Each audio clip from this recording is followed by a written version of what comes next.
Well, joining me in the studio is Saeed Shehata from BBC Arabic. Good morning to you, Saeed. Good morning, Sally. A new week begins, a significant week. We're looking at the 2-year anniversary this week. But let's talk about today's talks. What is your expectation? The talks are crucial because the talks will discuss the 20-point plan of Mr. Trump. First of all, we'll talk about the technical details about releasing all hostages, the 48 hostages, living and deceased. In addition to that, they will talk about who governs Gaza, because the talk in the plan will be Palestinian technocrat to rule Gaza with international experts and supervised by international body, what's called the Board of Peace, chaired by Mr. Trump, the American president, and Tony Blair as a member, who's the former prime minister.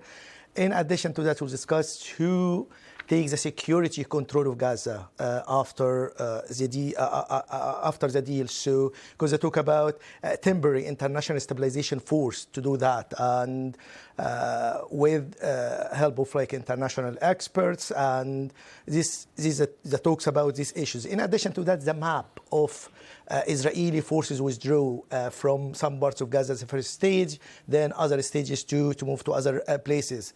And the Hamas disarmament, it's another contentious and crucial issue. Will Hamas disarm or not? Will be in this phase or after that? But I think they will discuss the whole details. They might not agree on everything, but at least the details will be in writing in order not to repeat what happened in January deal of 19th of January, which lasted for 6 weeks and led to releasing some hostages. But second stage, which conditioned the full withdrawal of the Israeli army from Gaza, was not carried out by the Israeli forces. So the fear now from Hamas, they need guarantees, written guarantees that Israel will withdraw, because there is talks in Israel that Israel need to control the Philadelphia corridor alongside with Egypt, and was not accepted by Hamas and other places. So just listening to the various details that you've said will be discussed today, you can already in your mind, I'm sure, and I can be thinking about the various obstacles to success.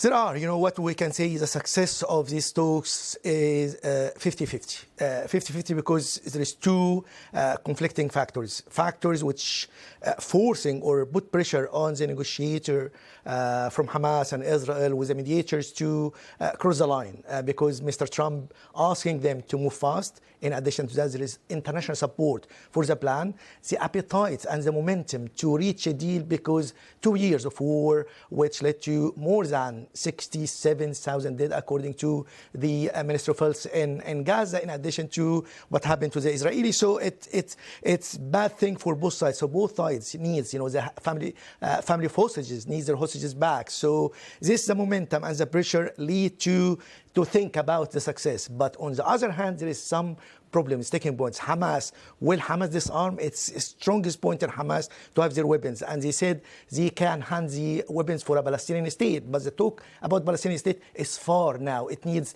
reform of Palestinian Authority according to the Mr. Trump plan and other issues which cannot be happened. In addition to that, the Israeli to withdraw from the whole thing, I think it's another issue, because there is no, what happened in January, but, Hamas suspicious about that. In addition to that, Hamas said you will contribute to the formulation of the future of governing Gaza, even they are not be part, but at least they said them and the other factions should be playing a role. So all of these factors lead us to think it might not succeed, but the other factors might help. So we'll see in the next few days the indicators of the success or not of these talks. Okay, Saeed, thank you very much indeed for outlining what is at stake. Well, let's now also speak to Jonathan Conricus, who is a former international IDF spokesperson and senior fellow at the Foundation for Defence of Democracies. Jonathan, welcome to BBC News. I'm sure you were listening into that discussion of the obstacles in the way of today's talks. What are your expectations? Yeah, good morning. Thanks for having me on. I think Saeed gave a very good it's not brief because it's a long list, but it's a very good summary of the main sticking points. I would add